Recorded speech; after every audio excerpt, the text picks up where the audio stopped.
What if perimenopausal symptoms aren't actually caused by declining hormones, but by your genetic response to that decline? In this episode, Forbes 30 Under 30, entrepreneur and FemGene creator Yulia Mintchin reveals the 3 hormonal archetypes that determine how every woman will experience perimenopause: sensitive, silent, and resilient, and why the standard approach of doubling HRT doses when they don't work can backfire spectacularly for roughly 1 in 5 women. We dig into the COMT gene, estrogen metabolites, and why the 40% HRT abandonment rate is not a failure of hormones, but a failure of personalisation. This one will change how you think about your hormones. Welcome back to Biohacking Eve, Health Optimization for Women with Judith Miller, where we shine a light on everything that will help you reach your best self as a woman, as unique and individual as only you can be. Live long and prosper, my friend.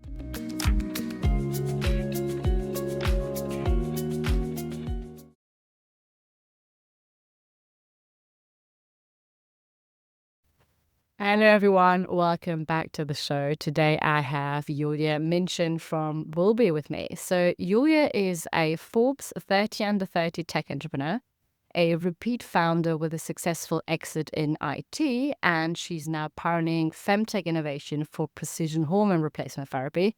So obviously perimenopause is a big focus. Welcome, Yulia. Thank you so much for the introduction, and I'm happy to be today and share my vision and what we do at Will Be.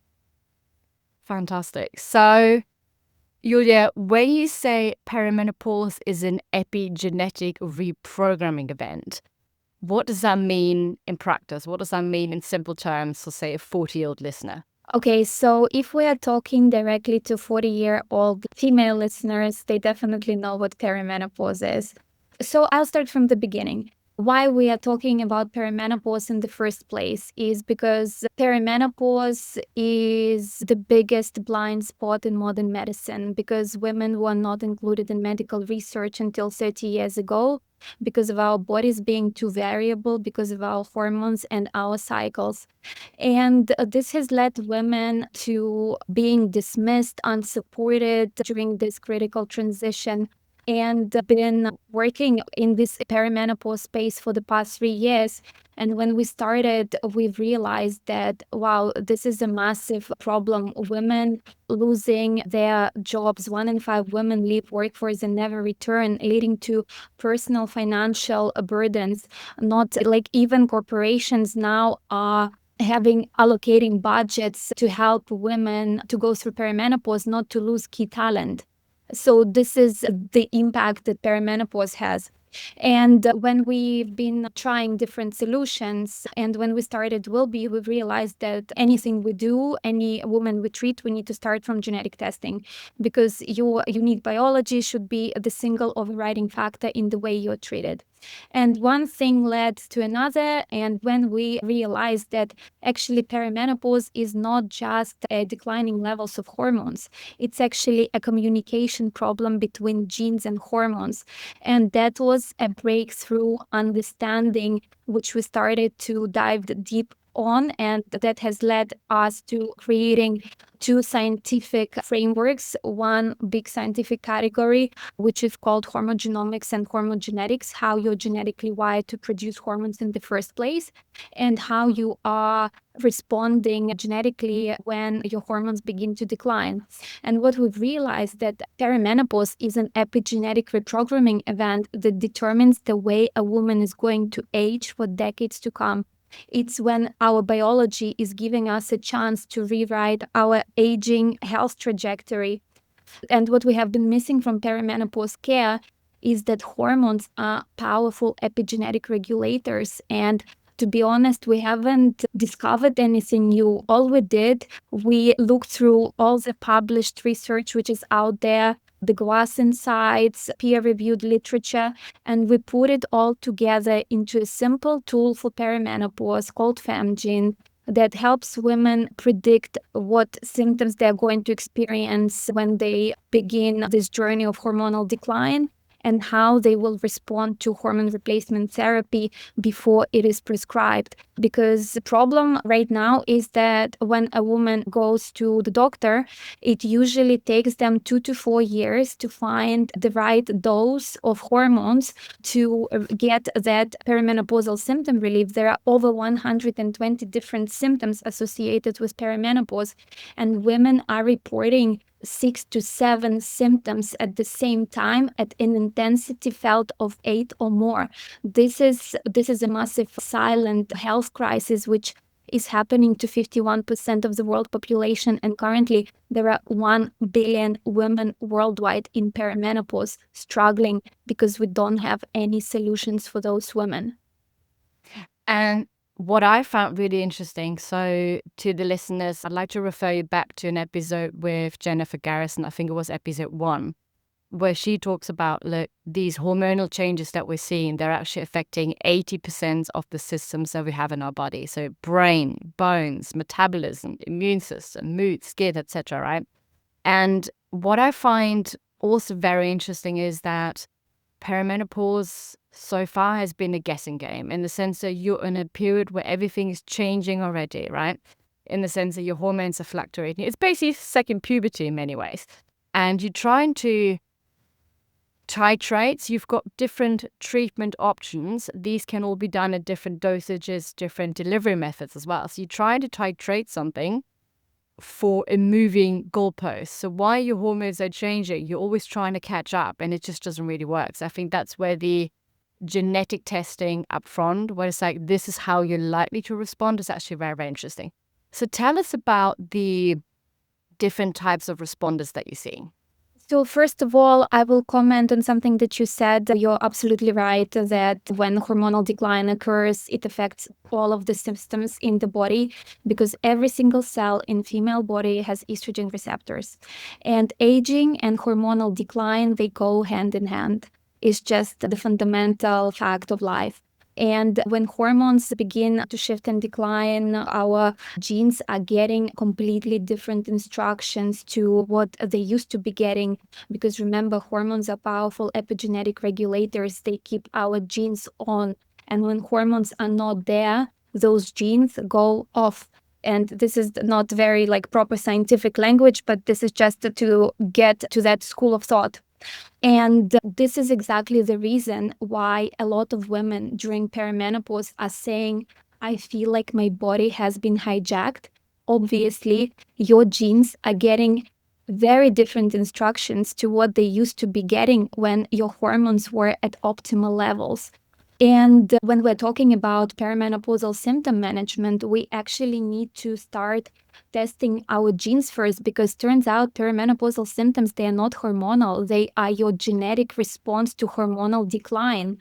And when we analyze a lot of different receptor sensitivity genes, detox pathways, how you're genetically wired for inflammation response, how you're genetically wired to detox hormones, and are you more of a pro-inflammatory estrogen metabolites or anti-inflammatory estrogen metabolites?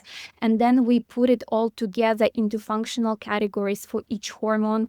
And we then linked those genetics to symptoms, and from symptoms to HRT dosages and formulation decisions. And then we saw something remarkable: patterns, repeatable, predictable patterns that are biologically explainable. And that's led us to this breakthrough that there are 3 types of responses to the same hormonal decline rooted in genetics. It's basically your genetic sensitivity to hormonal decline. And we call them hormonal archetypes. And hormonal archetypes is just the headline message for women to understand what is going on with them, to give women identity so they stop blaming themselves. This is just when you know that this is how you're wired, you just accept it. It's FemGene heals identity in the first place. It heals those years of dismissal. This is just in your head. This is stress. This is everything. So this is what's powerful. But if we dive deeper into the scientific part, under each hormonal archetype, there is lots of data points that form a hormonal phenotype, which we assess, and that led us to creating our proprietary clinical model that helps doctors to personalize HRT safely and effectively without needing PhD in genetics and without 2 to 4 years of trial and error. Because it's not just women that are frustrated. Doctors are also frustrated when the same patient comes back again and they can't help. It devastates not just women, it devastates doctors. And you said you also had 3 different archetypes. You've got a sensitive, silent, and the more resilient, responsive archetypes. Yeah. Talk us through that. Yeah. So there are 3 hormonal archetypes, which is how women are wired to hormonal decline. For example, the sensitive woman, she's the one that feels any changes in her hormones massively. She has overreactive receptor sensitivity genes. She has a slow detox pathways. Hormones are not clearing, and that causes a buildup, and that throws off the whole system of balance, and therefore she's feeling so unwell when hormones begin to decline. Then there is silent hormonal archetype, for example. She doesn't feel the common symptoms of perimenopause, but we need to be really focusing on preventative strategies for that archetype. Because for one woman, while she doesn't feel any symptoms and she doesn't seek for help, for one woman, low estrogen means fast track to osteoporosis because she has weak genes for bone health, while for the other one, low estrogen means fast track to insulin resistance and weight gain. And those 2 women require completely different approaches. Or if we're talking about resilient women, the same. But resilient women, they tolerate hormone replacement therapy really well. Those are women that usually we see once a quarter. Those women are more interested in preventative strategies. But for somebody with a sensitive hormonal archetype, a very common response that we hear is whenever we hear something like, I've tried hormones, but they didn't work for me, we definitely know it's either the sensitive woman or the silent woman, because it's just not possible. Your hormones worked for you your entire life. It's just the way they were replaced. That's the problem that didn't work. So for the sensitive woman, it's this overreaction. And for the silent woman, is that she tries, but she doesn't feel any difference because her detox pathways are too slow. She's too fast. She's clearing her hormones too fast. And or she has not that sensitive hormone sensitivity receptors. So it gives women language to explain what's going on with them. And I find it so interesting. So if you're saying 2 women have similar hormonal panels, so similar estrogen, progesterone, etc. in bloods, but they've got completely different experiences. And this actually explains why you want to look at the epigenetic side of things. Of course, because when we imagine genes and then we imagine hormones turning genes on and on, whenever you have like weak genes, those are genes the most that are affected. So can you give us, for example, very concrete examples? So someone's got a detox pathway variant that changes how estrogen is cleared. And what does that mean for hot flushes, for mood, for breast stress, etc.? Okay, so for example, a woman goes to her GP. She's struggling with hot flushes and her GP gives her estrogen dose. She goes, tries it, but it doesn't work for her. She comes back to the same GP and the GP says, okay, let's double the dose. All right, she goes back home. She starts taking double the dose of estrogen, but it's still not working. She stops taking it without knowing that she probably has slow COMT gene, which means she's very slow with processing estrogen, and therefore she is just getting the buildup of estrogen rather than estrogen working for her body and converting estrogen into anti-inflammatory estrogen metabolites. So that would be like a very solid example. When we don't do genetic testing, when we don't do hormone metabolites testing, we just don't know that. And what I find ridiculous that there are so many private GPs, I'm not even talking about NHS, that just don't do any sort of testing before prescribing hormone replacement therapy.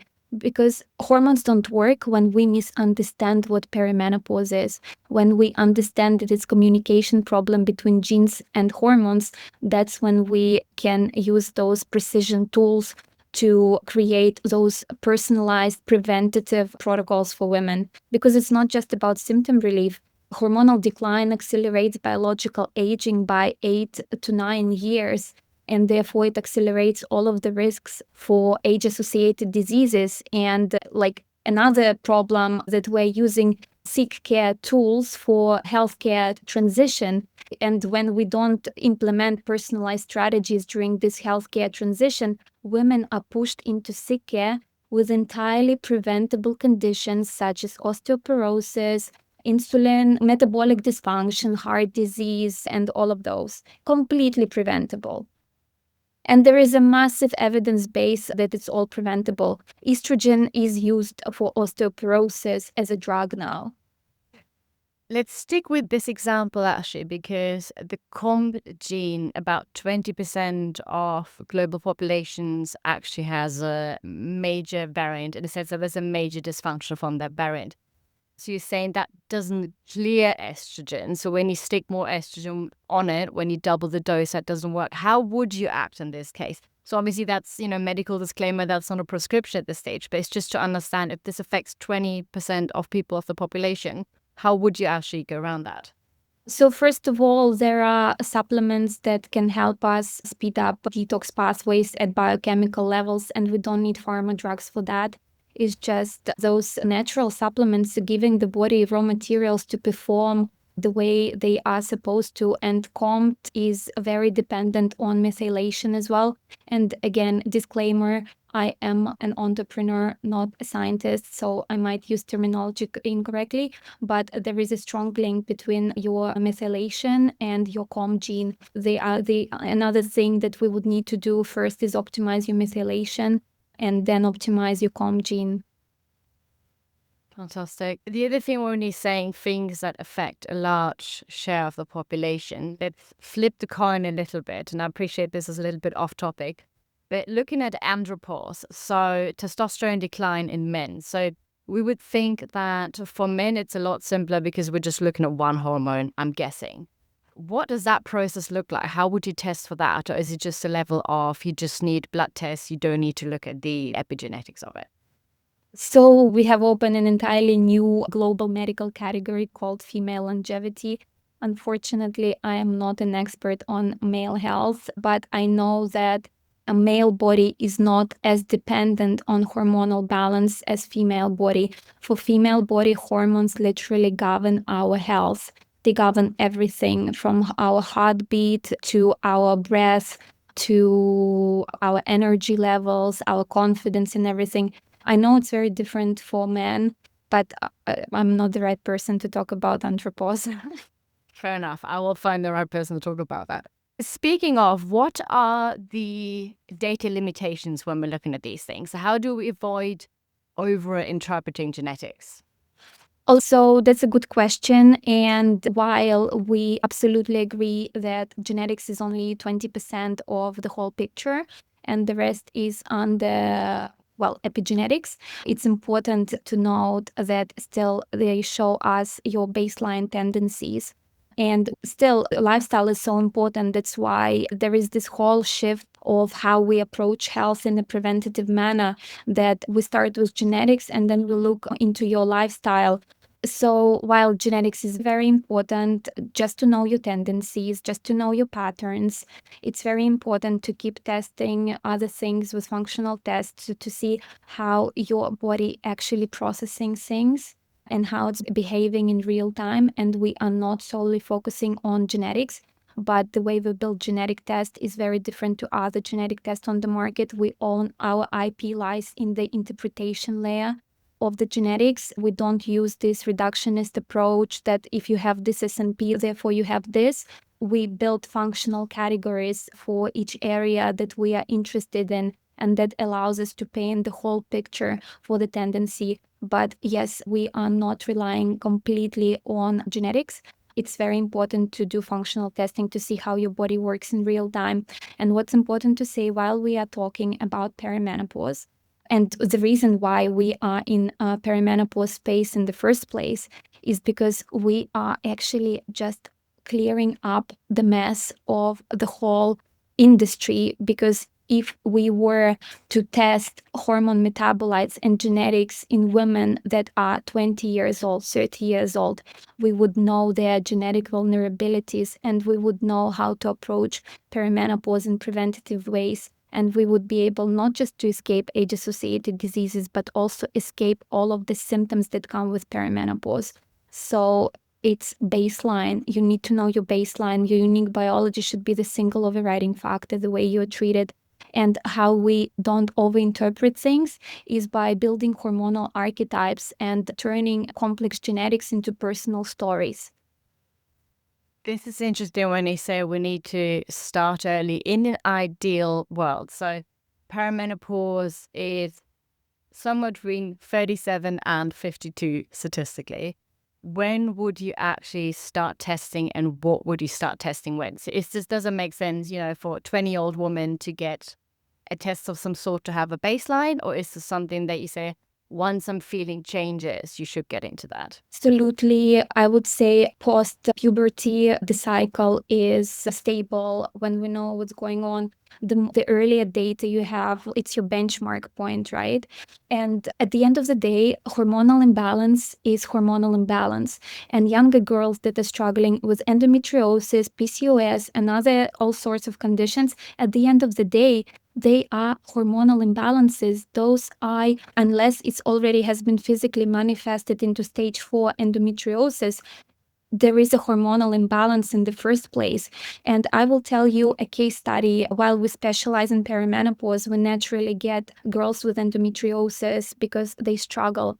So we had a client, she is 32 years old, doesn't have children, has stage 4 endometriosis, and she's treated by NHS, and NHS said, okay, it's time to remove everything because your endometriosis is progressing. And she was hopeless, and she met us at the Health Optimization Summit 2 years ago. And all we did, we introduced progesterone pill in the second part of the cycle, and the progression slowed down. She went back to her NHS endometriosis specialist. They compared the scans. There was no progression of endometriosis after 1 year of taking progesterone pill in the second part of her cycle. And I'm talking about bioidentical hormones only. And why would that be? So take me a slight detour. What is the effect on progesterone in endometriosis in particular? Why is it missing, and how does it work? It's about hormonal balance. Endometriosis is estrogen dominant state. You're probably genetically wired for producing a lot of estrogen and less progesterone, or you have low receptor sensitivity genes for progesterone, and therefore the progesterone you're producing is just not landing. Like, it could be many things. And it's just the school of thought about approaching hormonal imbalances and female health issues. And coming back to the archetypes, so we said we've got a sensitive, we've got a silent, and the resilient/responsive archetype. How stable are these? So, for example, if someone tests at 42 and 48, could that archetype change, or is it more like a base operating system? If we're talking about archetypes, it's genetics. Genetics doesn't change, but your lifestyle can push you into feeling like you're probably not that type of an archetype, right? So, genetics doesn't change, so your archetype doesn't change. Okay.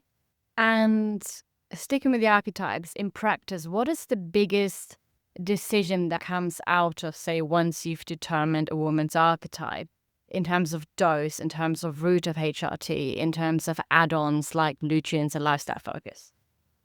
How does it? Okay, it cuts time to relief, first of all, because we know that for the sensitive woman, we first need to optimize things before putting her on HRT. Or for the silent woman, we need to awaken those receptors so she finally feels the benefits of hormone replacement therapy. But the problem is that doctors right now, they don't have a map to navigate all these different responses. And hormonal archetypes, they give them this map. And with each hormonal archetype, There comes a protocol which doctors can implement, and we have massive interest from longevity clinics, longevity hospital, not just longevity hospitals, actually proper hospitals are interested in this. FemGene is not just about HRT, for example. Another application of FemGene is for women that are going through surgical menopause when hormones disappear overnight. Again, it predicts symptoms, it guides recovery protocols, or women that are going through breast cancer treatment and on hormone blockers, the same thing. It supports other pathways that are important when women are suppressed of those hormones. Okay. And let's talk about FemGene in particular. So, 43-year-old listener in London, for example, hears about FemGene and goes through the test. So what happens at every stage? Okay, we are a telemedicine service, so she gets it from our website. Then we are in contact with her. She receives her test kits to her home. We guide her how to take FemGene. We guide her how to take hormone metabolite tests. So hormone metabolites test needs to be taken day 19 to 21 of the cycle. So we then arrange a courier pickup for those tests. We send it to the lab. A woman waits. Then once the results are back, the report is generated. We book a session with her, with our Dr. Vanessa, who is chief scientist behind this femtech innovation. And Dr. Vanessa, she translates FemGene into personal story. She moves the thinking of what is wrong with me to, okay, this is how I'm wired, so what do I need to do about it? And I've had a chat with Vanessa, very insightful, so we'll do a separate episode on that as well to dig more into that. So, about interpreting genetics without catastrophizing. So many women hear about genes and they immediately worry about breast cancer, dementia, etc. How do you frame that genetic risk without putting people into fear and freeze? You're talking about women are scared about finding out if they have a predisposition to some age-associated diseases. That, and obviously there was this whole misunderstanding around HRT because there was a flawed studies in I think the 80s that basically shaped all of HRT thinking. Okay, for so decades that's to my come. favorite story, and I will start with it. So whenever somebody says that hormone replacement therapy, estrogen in particular, causes cancer, the first thing that we should ask is, what estrogen are you talking about? Are you talking about those estrogens that are in our environment, those fake estrogens? Are you talking about estrogen that was used in the study from a horse's urine? What type of estrogen are you talking about? Or are we talking about bioidentical estrogen that our body naturally produces, exactly the same molecule, that when women are pregnant, those levels rise massively, and pregnant women are not the demographic that has problems with breast cancer. Statistics clearly show that the demographic that struggles with age-associated diseases, it's a hormone deficient state. So it's again, like, you just need to critically think about it and ask questions, and the fear will be gone, because there are things like the skies are blue, the trees are green, and you can't deny it. So, like, you can't blame chemical-laden cherry Haribos for the impact that a synthetic hormone. I'm just trying to do a parallel between a cherry Haribos with cherry flavor and synthetic estrogen. They cause massive imbalances in the body, but cherries, they don't, and the bioidentical estrogen also doesn't. I think that's a very good example, actually. And this brings me up to the next question in terms of how to have an intelligent discussion with your doctor around these topics. Because as we mentioned, there's still a lot of misconception out there. I think even a lot of doctors are still scared of HRT. So this is a massive problem because of women who are not included in medical research. We're not talking about a small medical oversight. We are talking a massive scientific gap. And doctors are not trained in HRT. They are not trained in, I'm not even gonna say anything more than that, because the fundamental understanding of what perimenopause is what we're bringing to the table. So there is absolutely no point of discussing it. Nobody understands what it is. Until now, we're going to show the world what it is. I like the spirit. And to broaden that impact in the sense of, for example, if there's a listener that doesn't yet have access to FemGene for, whatever might be different part of the world, etc. What are 3 questions that she can ask her GP or gynecologist to instantly raise the level of conversation from, it's all in your head to let's actually think about this? That's a very good question, and it's also a very hard one, because while I think all women should have access to hormones, it's biological right, but we are still at the stage of innovation, and it will take time until it's adopted by healthcare services, let's say. So when you're asking me that, do you mean private GPs or you mean like NHS doctors? I think whenever women are being, for whatever reason, gaslit by the doctor, how can they, obviously other than changing doctor Yeah, potentially, exactly. but Then that's just hard, find, right? yeah, just find the doctor. Welcome to Will Be. Just read our content. We share lots of content. We are commercializing the science. Like, we're working on democratizing access to hormones, because it's a biological right. From all of the longevity modalities, maintaining optimal levels of hormones is the most powerful evidence-based fountain of youth, and every woman should have access to it, but only if it's done in personalized way. And this is what we're working towards. We're working towards a pharmacogenomic platform that will allow clinicians to get the right dose for every woman. But yes, it will take time. Just the advice is to find the doctors that are about genetics when they're talking about perimenopause and menopause, that are advocating for hormone replacement therapy, because it's the embodiment of preventative medicine. When we're young, beautiful, and energetic, we have optimal levels of hormones, and then aging begins when hormones begin to decline. Indeed. So I'm going to play devil's advocate here from 2 viewpoints. We'll start with the first one. For a woman who's already on HRT, what is a red flag that her current HRT is managed or is used for symptom suppression rather than a long-term longevity plan? Not testing hormone metabolites, because the fear around a hormone cause cancer is not because hormone levels cause cancer. Hormones don't cause cancer. Is your genetic predisposition to pro-inflammatory estrogen metabolites, for example, estrogen metabolites going through the wrong pathways. This when things begin to go towards a bad scenario. So monitoring your hormone metabolites while on HRT is essential. It's crucial. You need to do it twice a year. HRT is a commitment. Same as health span, it's commitment. Like, we are obviously talking to biohackers, and like, you can't drink alcohol when you are on HRT, because it also affects your estrogen metabolites. Like, it's commitment. Longevity is commitment. And I think a lot of people are still looking for the silver bullet. At least that's what I'm seeing a lot. Let's look at it from the other point of view. So we said for someone who's on HRT but is not used well, what about the other category of a woman who says, look, I'm open to HRT, but she's been told it's not for you without any further explanation? What data points or tests are often missing from that decision? Obviously, we've talked about the genetic testing. So again, brings me back. I tried hormones, but they didn't work for me. You can't have hormones. Why not? Your hormones worked for you your whole life. Why can you not have hormones?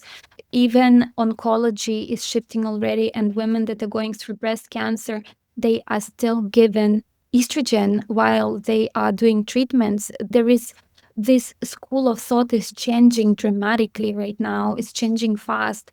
And like traditional medicine, such as oncology, which I like huge respect, right? But they already understand the systemic importance of maintaining hormone levels. And interestingly, before WHI study and before tamoxifen went on the market, breast cancer was treated by high doses of estrogen. And what happened to that? And then, I don't know, I don't want to speculate. A profitable drug came on the market. Okay, let's leave it at that.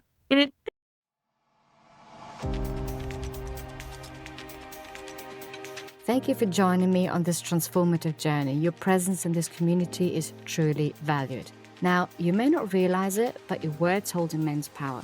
They have the ability to reach others who may benefit greatly from the wisdom shared here. If you found value in what you heard, I kindly ask you to take a moment to subscribe to Biohacking Eve, leave a glowing review on your preferred podcast platform, and share Biohacking Eve with your friends and family.